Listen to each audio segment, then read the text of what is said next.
നമസ്കാരം. അയോധ്യ രാമക്ഷേത്രത്തിന്റെ പ്രാണപ്രതിഷ്ഠാ ദിനമായിരുന്നു ഇന്നലെ. രാജ്യവ്യാപകമായിട്ട് ആളുകൾ അത് ആഘോഷിക്കേണ്ടി വന്നു. ഒരു ആൾ പോലും അതിന്റെ ആഘോഷങ്ങളിൽ പങ്കെടുക്കാതിരിക്കരുത് എന്നുള്ള നിർബന്ധ ബുദ്ധി ഉള്ളതുകൊണ്ട് ഇന്ത്യയിലെ മാധ്യമങ്ങളെല്ലാം അങ്ങടേക്ക് ക്യാമറ കണ്ണുകൾ തിരിച്ചു വെച്ചിരിക്കുകയായിരുന്നു. ഇന്നലെ തന്നെ അയോധ്യ രാമക്ഷേത്രവുമായി ബന്ധപ്പെട്ട ഒരു വീഡിയോ ചെയ്യേണ്ടതില്ല എന്ന് ഞാൻ ആലോചിച്ചു. അതിന്റെ ആവശ്യം ഉണ്ടായിരുന്നില്ല. എന്തിനാണ് അയോധ്യ രാമക്ഷേത്രത്തെ ഇത്രയധികം ആളുകൾ എതിർക്കുന്നത് എന്ന ഒരു സൈഡിൽ നിന്ന് ഒന്നും അറിയാത്തതുപോലുള്ള ചില ചോദ്യങ്ങൾ ഇന്നലെയും കേൾക്കാനായിട്ട് സാധിച്ചു. അയോധ്യ രാമക്ഷേത്രത്തിന് തറക്കല്ലിട്ട ആ ഒരു ദിനത്തിലും അയോധ്യ രാമക്ഷേത്രത്തിന്റെ പ്രാണപ്രതിഷ്ഠ നടന്ന ആ ഒരു ദിനത്തിലും ഒരു വലിയ കൂട്ടം ആളുകൾ ആകുലപ്പെടുന്ന ഒരു സംഗതിയുണ്ട്. ഇതൊരു ഹിന്ദു രാഷ്ട്രത്തിന്റെ തുടക്കമാണ്. ഇനി ഇവിടെ രാമരാജ്യമായിരിക്കും വരാൻ വേണ്ടി പോകുന്നത്. നമ്മൾ അടിസ്ഥാനപരമായിട്ട് മനസ്സിലാക്കേണ്ട ഒരു സംഗതിയുണ്ട്. ഇതിന്റെ ബേസ് എന്ന് പറയുന്ന ഒരു സംഗതി, ഇത് ഒട്ടും ബലമില്ലാത്തൊരു ബേസിലാണ് കെട്ടിപ്പൊക്കുന്നത്. അതുകൊണ്ട് തന്നെ BJPയുടെ പ്രഖ്യാപിത ലക്ഷ്യമായിട്ടുള്ള രാമക്ഷേത്രം നിർമ്മിച്ചതുകൊണ്ട് ശോഭനമായിട്ടുള്ള ഒരു ഭാവി ഹിന്ദുത്വ അജണ്ടയ്ക്കോ BJPക്കോ ഉണ്ടാവും എന്നുള്ളതിനെ കുറിച്ചിട്ട് ഒരു ഉറപ്പുമില്ല. കാരണം മനുഷ്യൻ ഇവോൾവ് ചെയ്തുകൊണ്ടിരിക്കുകയാണ്, ചിന്താഗതികൾ മാറിക്കൊണ്ടിരിക്കുകയാണ്. എപ്പോഴും എഴുതി വയ്ക്കുന്ന വായിച്ചെടുക്കുന്ന ഒരു ചരിത്രമായിട്ട് അയോധ്യ രാമക്ഷേത്രം അവിടെ നിലനിൽക്കും. അയോധ്യ രാമക്ഷേത്രം ഓൾസോ നോൺ ആസ് പള്ളി പൊളിച്ചെടുത്ത് പണിത അമ്പലം എന്നുള്ള രീതിയിൽ തന്നെയാണ് ഇനി ചരിത്രം അതിനെ രേഖപ്പെടുത്താൻ പോകുന്നത്. ഒരു കാലത്ത് തുടങ്ങി വെച്ചതും ഇപ്പോഴും തുടരുന്നതുമായിട്ടുള്ള സംഘപരിവാർ അജണ്ടയായിട്ടുള്ള ചരിത്രം മാറ്റി എഴുതുക, കള്ളം പറയുക എന്നീ സംഗതികൾ എത്ര കാലം മുന്നോട്ടേക്ക് കൊണ്ടുപോകാൻ പറ്റും എന്നുള്ളത് അറിയില്ല. കാരണം ഇന്റർനെറ്റ് എന്ന് പറയുന്ന ഒരു സാധ്യത ഉപയോഗപ്പെടുത്തി ധാരാളമായിട്ടുള്ള കണ്ടന്റുകൾ അത് റിലേറ്റഡ് ആയിട്ട് വരുന്നുണ്ട്. ജനുവരി 22 അയോധ്യ രാമക്ഷേത്രത്തിന്റെ പ്രാണപ്രതിഷ്ഠ. ഇനി എല്ലാ വർഷവും ഈ ഒരു ദിനം ആഘോഷിക്കാൻ വേണ്ടി ഓർമ്മിക്കാമെന്നുണ്ടെങ്കിലും ആ ഒരു ദിനത്തിൽ മുഴങ്ങി കേൾക്കുന്ന ശബ്ദങ്ങൾക്കിടയിൽ അയോധ്യയിലെ രാമക്ഷേത്രത്തിന്റെ ആ ഒരു വിവാദം കേട്ടുകൊണ്ടിരിക്കും. ബാബറി പള്ളി പൊളിച്ചായി എടുത്ത് പണിത അമ്പലത്തെക്കുറിച്ചിട്ട് ആളുകൾ പറഞ്ഞുകൊണ്ടിരിക്കും. അതുകൊണ്ട് തന്നെ രാമനേറ്റ ഒരു കളങ്കം തന്നെയാണ് അയോധ്യയിലെ രാമക്ഷേത്രം എന്ന് പറയുന്നത്. എഴുതി വെച്ചതും വായിച്ചെടുക്കാവുന്നതും കാണാവുന്നതുമായിട്ടുള്ള ചരിത്രത്തിൽ എപ്പോഴും കാണാവുന്ന ഒരു ഫോട്ടോഗ്രാഫ് ഉണ്ട്. ബാബറി പള്ളിയുടെ മുകളിൽ ഹിന്ദുത്വവാദികൾ കയറി കൊടി കുത്തിയ ആ ഒരു ഫോട്ടോഗ്രാഫ്. ആ ഒരു ഫോട്ടോഗ്രാഫ് എന്നും ബാബറി മസ്ജിദ് എന്നോ അയോധ്യ രാമക്ഷേത്രമെന്നോ അയോധ്യ തർക്കഭൂമി എന്നോ ടൈപ്പ് ചെയ്യുന്ന സമയത്ത് നമുക്ക് കാണാൻ പറ്റുന്നതാണ്. അത് ഇന്റർനെറ്റിലെ ലൈബ്രറി സിസ്റ്റം ഫോളോ ചെയ്യുന്ന എല്ലാ പ്ലാറ്റ്ഫോമുകളിലും ഉള്ള ഒരു സംഗതിയാണ്. ആ ഒരു ഫോട്ടോഗ്രാഫ് ഉള്ളിടത്തോളം, ആ ഒരു ഫോട്ടോഗ്രാഫുമായി ബന്ധപ്പെട്ട അന്വേഷണങ്ങൾ ഉള്ള കാലത്തോളം എല്ലാം ഓർമ്മിക്കാവുന്ന ഒരു ചരിത്രം തന്നെയായിരിക്കും അയോധ്യ രാമക്ഷേത്രത്തിന്റെ പിന്നിലുള്ള ചരിത്രം. അയോധ്യയിലെ രാംലല്ലയ്ക്ക് ഒരു ഇടമൊരുക്കാൻ വേണ്ടി കുരുതി കൊടുക്കപ്പെട്ട 2000-ലധികം ആളുകളുടെ ഓർമ്മകളും ചരിത്രങ്ങളും ഇനിയും വായിക്കപ്പെടും. എത്രയൊക്കെ ചരിത്രങ്ങൾ മാറ്റിയെഴുതാമെന്ന് പറഞ്ഞാലും 19-ാം നൂറ്റാണ്ടിന് മുൻപിലുള്ള ചരിത്രങ്ങളിൽ മാത്രമേ എന്തെങ്കിലുമൊക്കെ ഒരു സ്വാധീനം ചെലുത്താനായിട്ട് സാധിക്കത്തുള്ളൂ. 19-ാം നൂറ്റാണ്ടിന് ശേഷമുള്ള ചരിത്രം രേഖപ്പെടുത്തിയിരിക്കുന്നത് ലോകത്തിന്റെ പല ഭാഗങ്ങളിലുമാണ്. ആ ഒരു ചരിത്രം ഓർമ്മിപ്പിക്കാനായിട്ട് ധാരാളം ആളുകൾ ഉണ്ടാവും. ഞാനിതൊരു ചെറിയ ഇൻട്രൊഡക്ഷൻ എന്നുള്ള രീതിയിൽ പറഞ്ഞാണ്. ഹിന്ദുത്വ രാജ്യം എന്ന് പറയുന്നത്, ഹിന്ദുത്വ അജണ്ട എന്ന് പറയുന്നത് അത്രയധികം കാലഘട്ടത്തെ അതിജീവിക്കാൻ പറ്റുന്ന ഒരു അജണ്ടയായിട്ട് തോന്നില്ല. കാരണം മനുഷ്യൻ മാറുന്നുണ്ട്, അപ്ഡേഷൻ വരുന്നുണ്ട്. ഈ മതം എന്ന് പറയുന്നതും അല്ലെങ്കിൽ വിശ്വാസം എന്ന് പറയുന്നതും കേവല തോന്നലുകൾ എന്ന് പറയുന്നതും അതിനത്രയധികം പ്രാധാന്യം ഇല്ലാത്ത ഒരു കാലത്തിലേക്ക് വരുമ്പോഴത്തേന് തകർന്നടിഞ്ഞു പോകുന്ന ഒരു സ്വപ്നവും ഒരു രാഷ്ട്രീയ അജണ്ടയുമാണ് പൊളിറ്റിക്കൽ ഹിന്ദുത്വ എന്ന് പറയുന്നത്. അതിന് അത്രയധികം ആയുസേ ഉള്ളൂ. ദുർബലമായിട്ടുള്ള പൊളിറ്റിക്കൽ ഹിന്ദുത്വ വിട്ട് ഹിന്ദുയിസത്തെ കുറിച്ചിട്ട് പറഞ്ഞാൽ, പ്രതിഷ്ഠ എവിടെയാണോ ഇരിക്കുന്നത് അവിടെയാണ് ദൈവ സാന്നിധ്യം. പ്രതിഷ്ഠയെ എവിടെയാണോ നമ്മൾ പ്രതിഷ്ഠിക്കുന്നത്, എവിടെ വെച്ചാണോ അതിന് ജീവൻ നൽകുന്ന പ്രാണപ്രതിഷ്ഠ പോലെയുള്ള ഒരു സംഗതി നടക്കുന്നത്, അവിടെയാണ് ദൈവ സാന്നിധ്യം ഉണ്ടാവുന്നത്. ഒരിടത്ത് കയ്യേറി വലിയ വർഗീയ ലഹളകൾക്ക് ഒടുവിൽ ഒരു പ്രതിഷ്ഠയെ സ്ഥാപിച്ച് അവിടേക്ക് ദൈവത്തെ കൊണ്ടുവരിക എന്ന് പറയുന്നത് ഹിന്ദുയിസത്തിൽ അടിസ്ഥാനപരമായിട്ട് ഒരിടത്തും പറയുന്നില്ല. ആ ഒരു ലഹളകൾക്ക് ശേഷമുള്ള കയ്യേറ്റം, കൈയടക്കൽ, പിടിച്ചടക്കൽ എന്ന് പറയുന്നത് ആത്യന്തികമായിട്ടുള്ള ആത്മീയതയുടെ ഏഴയലത്ത് പോലും വരുന്ന സംഗതിയല്ല. അതൊരു തരം വർഗീയമായിട്ടുള്ള മതഭ്രാന്തുമായി ബന്ധപ്പെട്ട, പിടിച്ചടക്കലുമായി ബന്ധപ്പെട്ട കൂട്ടത്തിന്റെ പ്രാകൃത ആചാരങ്ങളുമായിട്ട് കണക്ട് ചെയ്ത് നിൽക്കുന്ന സംഗതിയാണ്. ഇന്നലെ പല ആളുകളും ഭരണഘടനയുടെ പ്രിയാമ്പിൾ ഷെയർ ചെയ്തും അംബേദ്കർ പറഞ്ഞിരിക്കുന്ന കാര്യങ്ങൾ ഷെയർ ചെയ്തുമൊക്കെ തങ്ങളുടെ പ്രതിഷേധം രേഖപ്പെടുത്തുകയുണ്ടായി. ആ ഒരു നിലപാട് പറയുന്ന ഒരാളുടെ മുഖത്തും ഒരു നിരാശ കാണാനായിട്ട് സാധിച്ചില്ല. അങ്ങനെ നിരാശപ്പെടേണ്ട ആവശ്യമില്ല.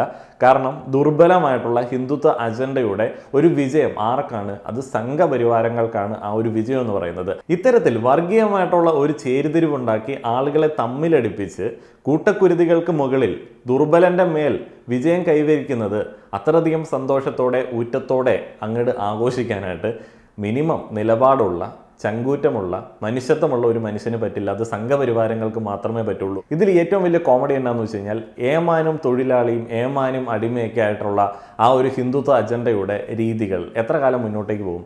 ആ ഏമാൻ എന്ന് പറയുന്നത് എത്ര കാലം ആരാധിക്കപ്പെടുന്ന ഒരു പുരുഷനായിട്ട് നിൽക്കും? ഏമാൻ പറഞ്ഞ ഏമാൻ ഉറപ്പ് കൊടുത്ത തെരഞ്ഞെടുപ്പ് വാഗ്ദാനത്തിൽപ്പെട്ട രാമക്ഷേത്രം തുറന്നു കൊടുത്തിട്ടുണ്ട്. രാമക്ഷേത്രത്തിൽ 3 നേരം പോയി തൊഴുതു കഴിഞ്ഞാൽ, അല്ല എത്ര നേരമാണ് തൊഴുന്നതെന്നൊന്നും എനിക്കറിയില്ല, എത്ര നേരം പോയി തൊഴുതാലും ഉള്ളിലേക്ക് എന്തെങ്കിലും ഇറങ്ങണമെന്നുണ്ടെങ്കിൽ രാജ്യം മറ്റ് രാജ്യങ്ങളെ പോലെ ആവണം. ഇവിടെ സാധാരണ ജനതയെ കൂടെ ഉൾപ്പെടുത്തി, സനാതന ധർമ്മത്തിൻ്റെ ക്ലാസിഫിക്കേഷൻ ഇല്ലാത്ത സാധാരണ ജനതയെ കൂടെ ഉൾപ്പെടുത്തി ഉള്ള മാറ്റം കൊണ്ടുവരണം. അവിടെയാണ് ഇനിയിപ്പോൾ ഹിന്ദുത്വ രാഷ്ട്രീയം ഇങ്ങനെ ചോദ്യചിഹ്നമായിട്ട് നിൽക്കാൻ വേണ്ടി പോകുന്നത്. ഇതിൻ്റെ കൂടെ മറക്കാതെ ഓർക്കേണ്ട വേറൊരു സംഗതിയുണ്ട്, രസകരമായിട്ട് നോക്കിക്കാണേണ്ട ഒരു സംഗതിയുണ്ട്. കഴിഞ്ഞ കുറേ നാളുകളായിട്ട് നമ്മളെ പറഞ്ഞ് വിശ്വസിപ്പിക്കാനായിട്ട് ശ്രമിക്കുന്ന ഒരു കള്ളമുണ്ട്. ബാബറി മസ്ജിദ് ഒരു അമ്പലം പൊളിച്ചിട്ടാണ് പണിതത്. അപ്പോൾ കുറേയധികം ആളുകൾ, ഹിന്ദുത്വവാദികളും അല്ലാത്ത നിഷ്പക്ഷരായിട്ടുള്ള നിഷ്കുകളൊക്കെ വിശ്വസിക്കുന്ന ഒരു സംഗതിയുണ്ട്, സുപ്രീം കോടതി കണ്ടെത്തി. അതിനിടയ്ക്ക് സംഘികൾ ഇറക്കിയ ഒരു ചരിത്രകാരനുണ്ടായിരുന്നു. അപ്പോൾ സംഘികൾ ഇറക്കിയത് എന്ന് പറയുന്നതിനകത്ത് എനിക്ക് പ്രത്യേകിച്ച് മടിയൊന്നുമില്ല. കാരണം ഈ ഒരു വാർത്തകൾ ഇങ്ങനെ നല്ല രീതിയിൽ കത്തിക്കൊണ്ടിരിക്കുന്ന സമയത്ത് ഇയാൾ അങ്ങോട്ട് അവതരിക്കും. എന്നാൽ ഇയാൾ കണ്ടെത്തിയ ഏതെങ്കിലും കാര്യങ്ങൾക്ക് എന്തെങ്കിലും ഒരു ബേസ് ഉണ്ട് എന്നുള്ളത് ഇയാൾക്ക് ഇത് എവിടെയെങ്കിലും തെളിയിക്കാൻ പറ്റിയിട്ടുണ്ടോ? ഇല്ല. സുപ്രീം കോടതി ബാബറി മസ്ജിദിന്റെ താഴെ ഒരു അമ്പലം ഉണ്ട് എന്നുള്ളതിനെ കുറിച്ചിട്ട് എന്തെങ്കിലും പറഞ്ഞിട്ടുണ്ടോ? അതൊരു അമ്പലമാണെന്ന് തെളിയിക്കാൻ പോലും ഈ ഒരു ചരിത്രകാരന്മാർക്ക് പറ്റിയില്ല. ചരിത്രകാരന്മാർക്ക് തമ്മിൽ പോലും വലിയ ആശയക്കുഴപ്പങ്ങളുണ്ടായിരുന്നു. എന്നാലും സംഘപരിവാരങ്ങൾ പറയുന്നത് കെ മുഹമ്മദ് ഒരു മുസ്ലിം ആയതുകൊണ്ട് അയാൾ കണ്ടുപിടിച്ച ചരിത്രം എന്ന് പറയുന്നത് നിലപാടുള്ള യഥാർത്ഥ ഇന്ത്യക്കാരൻ്റെ ചരിത്രമാണ് എന്നുള്ളതാണ്. അങ്ങനെയുള്ളൊരു സാധനം കോടതിയിൽ എടുക്കില്ല. ഈ ബാബറി മസ്ജിദിന്റെ താഴേന്ന് കണ്ടുപിടിച്ചത് അമ്പലമാണെന്ന് തെളിയിക്കാൻ പറ്റിയിട്ടില്ല എന്നുള്ളത് നമ്മൾ ആദ്യം തന്നെ മനസ്സിലാക്കണം. കെ മുഹമ്മദിനോടൊപ്പം സംഘികൾ പ്രചരിപ്പിക്കാൻ ശ്രമിക്കുന്ന ഒരു കഥയുണ്ട്, ഭയങ്കര രസകരമാണ്. 1528 ബാബറി പള്ളി പണിയുന്ന സമയത്ത് മിർബാക്കി മുഗൾ കമാൻഡർ ആയിരുന്നു. അന്ന് സാമ്പത്തികമായിട്ടുള്ള വലിയ ബുദ്ധിമുട്ടൊക്കെ ഉണ്ടായിരുന്നു. അപ്പോൾ വലിയ ബുദ്ധിമുട്ടൊക്കെ ഉള്ളതുകൊണ്ട് അമ്പലം പൊളിച്ചിട്ട് അതിൻ്റെ സെക്കൻഡ് ഹാൻഡ് സാധനം വെച്ചിട്ട് പള്ളി പണിയാം എന്നുള്ളതാണ് അവർ തീരുമാനിച്ചത്. അപ്പോൾ കെ മുഹമ്മദ് മുസൽമാനായിട്ടുള്ള കെ മുഹമ്മദ് എന്നുള്ളതാണ് അദ്ദേഹം തന്നെ അദ്ദേഹത്തെ പലപ്പോഴും വിശേഷിപ്പിക്കുന്നത്. അപ്പോൾ കെ മുഹമ്മദ് പിന്നീട് പള്ളിക്കകത്ത് പോയ സമയത്ത് തൂണുകളിൽ കണ്ടു പണ്ടത്തെ സെക്കൻഡ് ഹാൻഡ് നിർമ്മിതികൾ എന്നുള്ളതാണ് പുള്ളിക്കാരൻ ചരിത്ര രേഖകളിൽ എഴുതാനായിട്ട് ശ്രമിച്ചത്. എന്നാൽ ആ ഒരു തെളിവുകളൊന്നും കോടതി അക്സെപ്റ്റ് ചെയ്തില്ല. അതൊരു അമ്പലത്തിന്റെ അവശിഷ്ടമാണെന്ന് തന്നെ തെളിയിക്കാനായിട്ട് അവർക്ക് പറ്റിയില്ല. 16-ാം നൂറ്റാണ്ടിൽ ബാബറി മസ്ജിദ് പണിയുന്നു. അതിനു മുൻപ് 12-ാം നൂറ്റാണ്ടിലും കണ്ടാണ് അമ്പലം ഉണ്ടായിരുന്നതായിട്ട് പറയപ്പെടുന്നത്.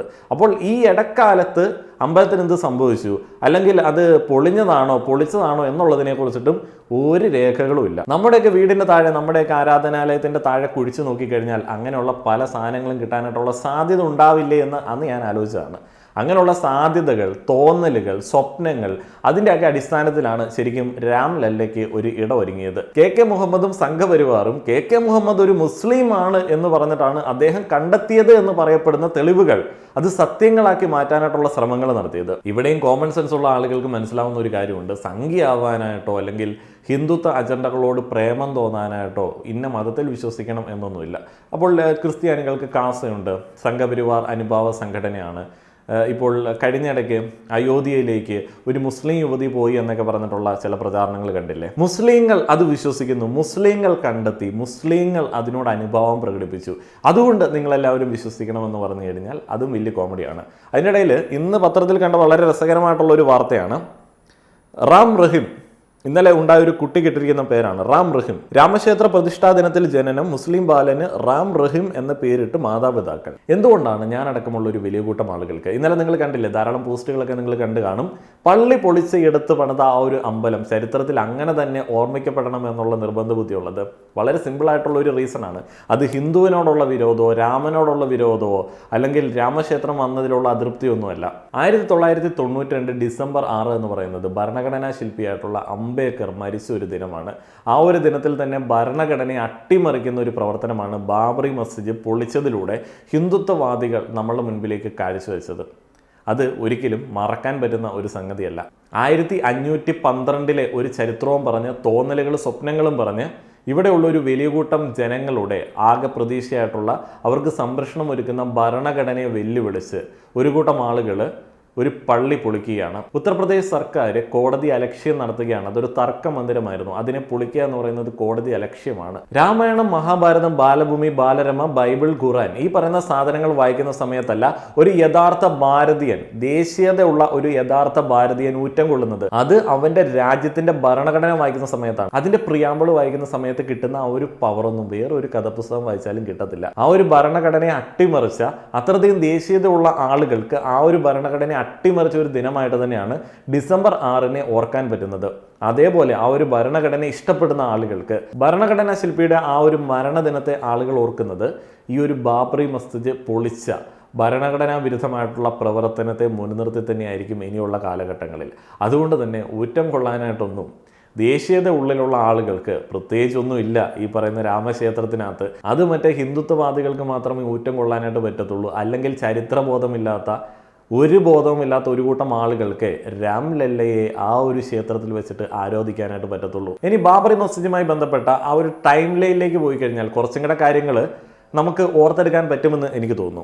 1528 മോസ്ക് നിർമ്മിച്ചത്. അപ്പോൾ 1528 അമ്പലം പൊളിച്ചിട്ടാണ് മോസ്ക് നിർമ്മിച്ചത് എന്നുള്ളത് തെളിയിക്കാനായിട്ട് ആർക്കും പറ്റിയിട്ടില്ല. അതിനുള്ള തെളിവുകളില്ല. അതിൻ്റെ താഴേന്ന് കിട്ടിയത് അമ്പലത്തിൻ്റെ അവശിഷ്ടങ്ങളാണോ എന്നുള്ളതിനെ കുറിച്ചിട്ടും പ്രത്യേകിച്ച് ഉറപ്പൊന്നുമില്ല. 1853 പിന്നീട് ഫസ്റ്റ് കോൺഫ്ലിക്റ്റ് റെക്കോർഡ് ചെയ്യപ്പെട്ടിട്ടുള്ളത്. ഹിന്ദുത്വവാദികൾ അവകാശവാദം ഉന്നയിക്കുന്നു. ബാബറി മസ്ജിദ് ഇരിക്കുന്ന സ്ഥലത്ത് പഴയ ഒരു അമ്പലം ഉണ്ടായിരുന്നു, അത് പൊളിച്ചിട്ടാണ് ബാബറി മസ്ജിദ് പണിതത്. ആ ഒരു കാലഘട്ടത്തിൽ അവിടെ രാമൻ ഗതിയില്ലാതെ അലയുകയാണ് എന്നുള്ള തരത്തിലുള്ള കുറേയധികം പ്രചരണങ്ങൾ അതിന് കൊഴുപ്പേകാനുണ്ടായിരുന്നു. 1859 ബ്രിട്ടീഷുകാർ ഈ ഒരു തർക്കം പരിഗണിക്കുകയും അതിന് ചുറ്റിനും ഒരു വേലിയൊക്കെ കെട്ടുകയും മുസ്ലിം വിഭാഗക്കാർക്ക് അകത്ത് ആരാധന നടത്താനായിട്ടുള്ള സൗകര്യം ഒരുക്കി കൊടുക്കുകയും പുറത്ത് ഹിന്ദുക്കൾക്ക് അവസരം ഒരുക്കി കൊടുക്കുകയും ചെയ്യുന്നു. അങ്ങനെയാണ് പിന്നീട് കുറേ കാലം വളരെ സാഹോദര്യത്തോടെ തന്നെയാണ് അവർ ആ ഒരു ആരാധന നിർവഹിച്ച് പോകുന്നത്.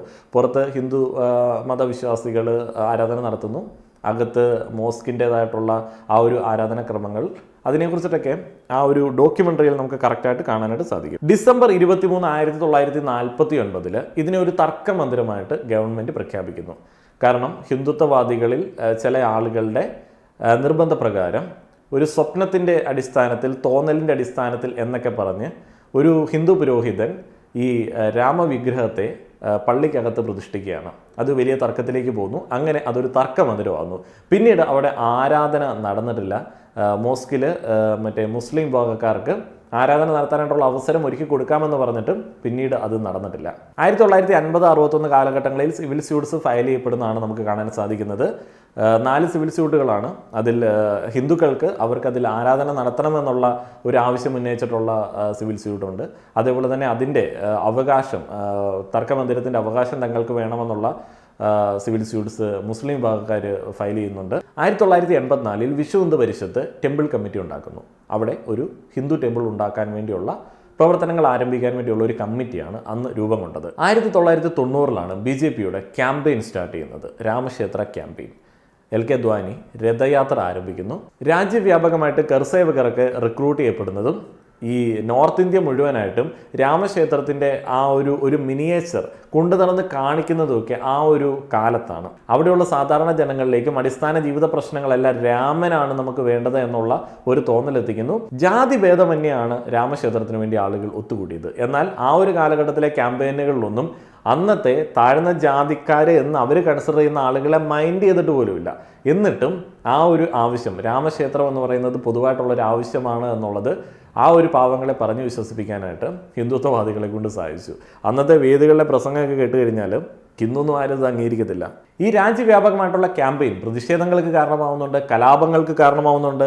LK അദ്വാനി അങ്ങനെ അറസ്റ്റ് ചെയ്യപ്പെടുകയാണ്. ഡിസംബർ 6, 1992 കർസേവകരായിട്ടുള്ള രാജ്യത്തിൻ്റെ പല ഭാഗത്തു നിന്നും റിക്രൂട്ട് ചെയ്യപ്പെട്ടിട്ടുള്ള ആളുകൾ ഒത്തുകൂടുകയും അവർ ബാബറി മസ്ജിദ് പൊളിക്കുകയും ചെയ്യുന്നു. ഡിസംബർ 16, 1992 ലിബ്രാൻ കമ്മീഷനെ നിയോഗിക്കുന്നു. പള്ളി പൊളിച്ചതുമായി ബന്ധപ്പെട്ട പഠനങ്ങൾ ആരംഭിക്കുകയാണ്, ഇൻവെസ്റ്റിഗേഷൻ ആരംഭിക്കുകയാണ്. പിന്നീട് പ്രധാനമായിട്ടുള്ള ഒരു രേഖപ്പെടുത്തൽ ഉണ്ടാവുന്നത് 2003 ആർക്കിയോളജിക്കൽ സർവേ. ഈ ഒരു ആർക്കിയോളജിക്കൽ സർവേ ആണ് കോടതി മുഖവിലേക്ക് എടുക്കാതെ പോയത്. ഇതൊരു പ്രീ കൺസീവ്ഡ് നോഷനോടെയാണ് സമീപിച്ചത്. പുറത്തെടുത്ത സാധനങ്ങളെ അംഗീകരിക്കുന്ന കാര്യത്തിൽ ഈ സർവേ നടത്തിയ ആളുകൾക്കിടയിൽ തന്നെ ഭിന്ന അഭിപ്രായങ്ങൾ ഉണ്ടായിരുന്നു. അപ്പോൾ അതുകൊണ്ട് തന്നെ ചരിത്രകാരന്മാരിൽ പല ആളുകളും അതിനെ എതിർത്തു. ജൂൺ 2029 ലിബ്രാൻ കമ്മീഷൻ റിപ്പോർട്ട് വരുന്നുണ്ട്.